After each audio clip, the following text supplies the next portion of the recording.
Rritja e çmimeve të naftës në tregje ndërkombëtare në mënyrë të pashmangshme do të reflektohet edhe në tregun e brendshëm të shitjes me pakicë të hidrokarbureve. Eksperti ekonomist Adrian Civici deklaroi në intervistë për televizionin Skan se e rëndësishme është që tregu të reflektojë në kohë rritjen ose rënien e çmimeve dhe të mos abuzohet. Çmimet në këtë rast rriten për dy arsye.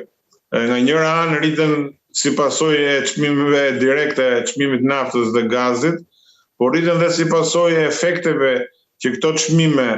kjo prishje e rregullit të tregtisë botërore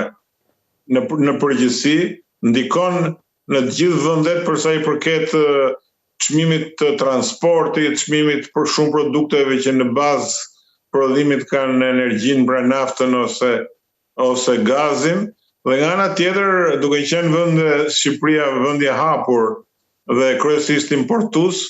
ne rrezikohemi edhe nga një element tjetër që është inflacioni importuar.